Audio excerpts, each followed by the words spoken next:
Pars à la quête de ton existence, dans le mirage, dans l'absence et dans l'écho.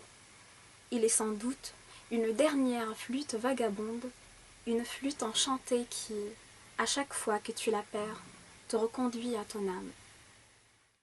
Manel Ouavidi, bonjour. Bonjour. Alors vous êtes traductrice, vous êtes aussi enseignante en lettres modernes et doctorante en linguistique.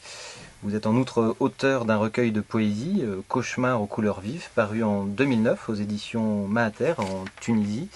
Et aux éditions L'Harmattan, vous avez assuré la traduction de 2 ouvrages, Découverte de l'ordinaire du poète algérien Ammar Meryash en 2016 et la même année Paisible sur le bord que vous venez de nous présenter de Ali Al-Azmi.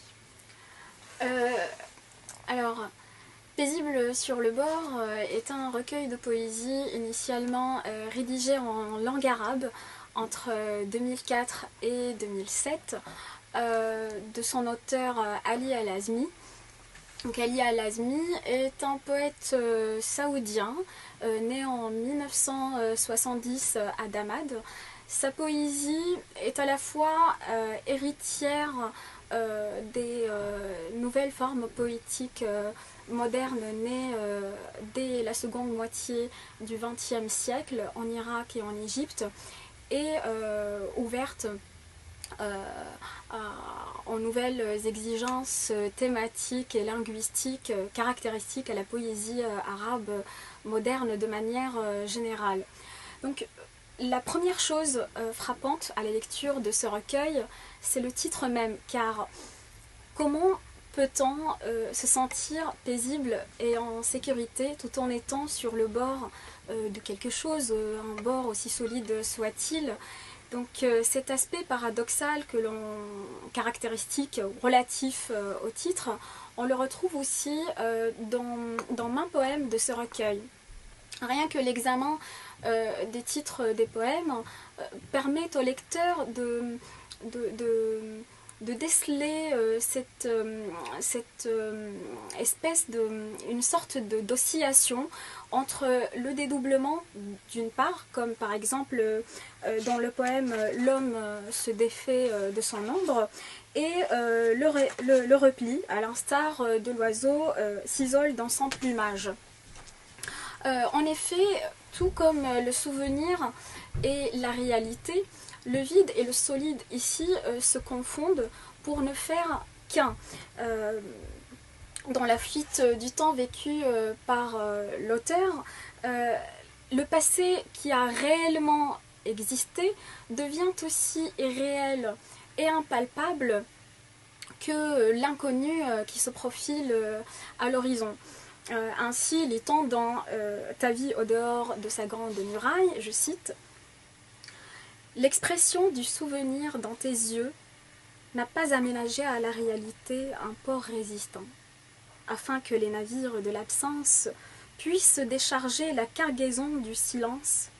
Exténué au cours de la longue traversée, tu préfères te réfugier dans l'oubli sans avoir atteint l'arbre du rêve dont tu as passé ta vie à vanter son ombre. » Donc, les poèmes de ce recueil se présentent comme un monologue. Le poète s'arrête un moment pour faire le bilan de sa vie et passer en revue ses souvenirs qui sont, selon sa propre expression, que des cendres légères. Jeunes, nous nous précipitons vers un rêve lointain, et vieux, nous nous réfugions dans le passé. Ainsi, coincés entre deux réalités immatérielles, à savoir l'avenir et le passé, l'homme tente de s'exiler dans le luxe de l'oubli. Donc, sa vie ne lui appartenant plus, et ne se reconnaissant plus dans l'homme qu'il était jadis, le poète, et à travers lui, l'humain, homme ou femme, devient étranger à lui-même.